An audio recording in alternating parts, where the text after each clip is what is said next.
It is called The Lay of Gareth Jones. Oh shit. Fighting Gardener. On a November night in this very spot, the night was cold but the kettle was hot, and the wind was up and the fog did shroud Dawlish Warren in damp grey cloud, and inside the club all toasty warm some lifeguards was waiting out the storm. A wristboard was strewn upon the table, a gas lamp hung from a single cable. The game had been won and the others defeated, and about the club the gamers were seated. Gareth he sat in his rocking chair, all sleepy and dozy with messy hair. He was carving away at a piece of teak, and the rest of us were fast asleep. The radio crackling came to the end of a song, and this is where it began to go wrong.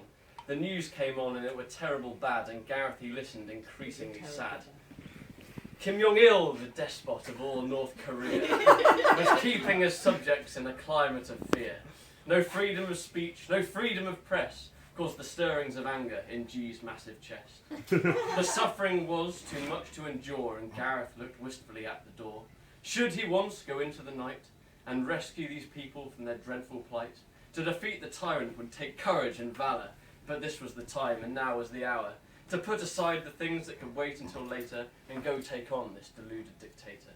So he focused his mind on ending the strife, and calmly he put down his whittling knife. A blast of air and the light went out. Panic, chaos, a terrified shout. We recovered our senses, rekindled the flame, and saw that only one thing had changed. For Gareth had gone, but no one knew where, for all that were left was an empty rocking chair. So where had he gone, this gentle soul? Well, through the night he quietly stole. No one saw as he flew home like a shadow, as quiet as a mouse, as quick as an arrow. This new quest could take well over a year, so he mapped out his route and he checked his gear. A silenced gun and a messenger owl. A walking stick and his ninja trowel. Some whiskey for strength and some herbal tea. And finally, he gazed out to sea. And across the waves in North Korea, a prickle of sweat and a shiver of fear ran down the spine of Kim Jong-il, who stopped in his tracks and stood quite still. He could feel and sense what was... He could sense what was coming and feel his doom. He knew to survive, he must act soon. Send out the scouts and ready the army. He can't take us on, he must be balmy. We've got ships and tanks and planes. He's got a rake and some garden canes. But in his heart he knew the danger of this dark and terrible stranger. For no FBI agent or KGB assassin has the wit or the strength or the skill to just fashion a weapon from stuff that's just lying about, like a traffic cone or a 7-pound trout. The ones that choose death over facing him, armed with a garden hose. A month went by and we heard not one word from Gareth or his messenger bird, but Korea was aflame with a rumour from the west, an unstoppable man with a formidable chest. They say he leads an army of bears. They say he can kill by the way that he stares. They say he fought Chuck Norris and won. They say he can't be killed with a gun. The tales were enough to make grown men shiver, and over moor and mountain, across ocean and river, Gareth, relentless and dusty and tanned, made his way slowly closer to Pyongyang. The watchfires burned upon the walls, and Kim hid deep and safe in his halls. There was a noise, the sound of thunder, and people turned, eyes full of wonder, 'cause silhouetted against the moon had finally come the despot's doom. Gareth decided to advance, and the guards on the gate didn't stand a chance. Though their enemy looked quite slow, they were decimated with naught but a garden hoe.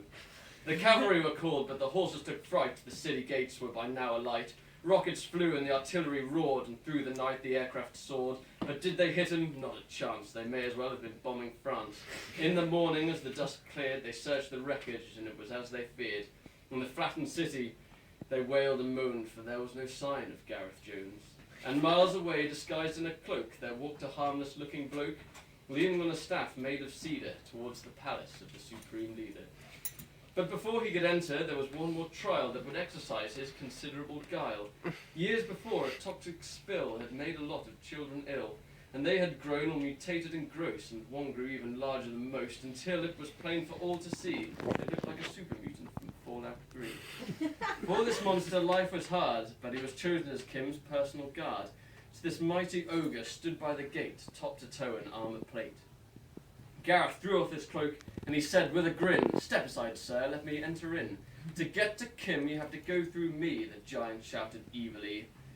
"As you wish, you wretched rat," snarled Gareth and turned and spat. And so they fought it out in a mighty dance, G blunted his sword and shattered his lance, but though his heart was full of fire, eventually he began to tire. The monstrous beast seized his leg and lifted him level with his own head. You tried and failed to enter this hall. I'll dash your head against the wall. And just as he thought his end was near, the owl flew down and pecked his ear. And now this in itself didn't hurt too much, but it allowed G to escape his clutch. Back on the ground, at last he was free, and he pulled out a bottle of Glenmorangie. And as you know, if you have to fight with G, you should never, ever let him touch a drop of whiskey. He opened the bottle and gulped it down quick, and then he burped and tried not to be sick. And the giant thought that though the battle had been heated, Gareth Jones was finally defeated.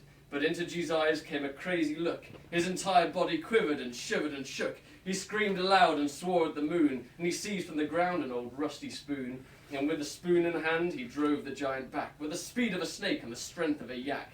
Gareth's blood had begun to boil. He smashed through the armour as if it were foil.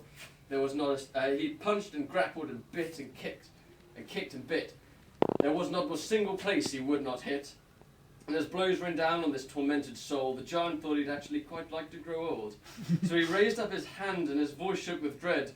I surrender to you, G, you don't want me dead. I hate it here, just like all the rest. I'm a shell of a man, I'm really depressed.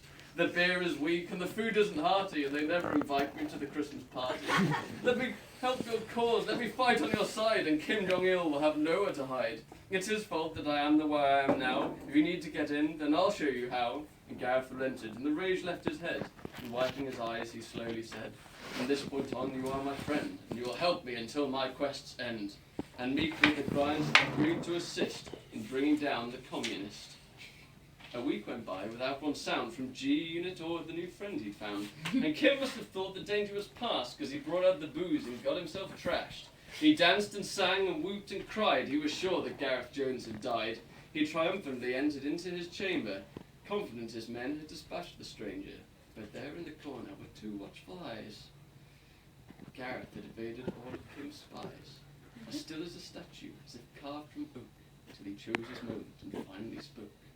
Kim Jong-il, your time has come, so give it up, your game is done. I'll give you one chance to atone for your crimes. Now release those workers in the pits and the mines. And Kim stopped and choked with fear. He realized that his nemesis was here. The doors were locked, the guards couldn't get in, but Kim saw a way he might just win. He pulled from the wall a decorative spear, and lunged just missing our hero's ear.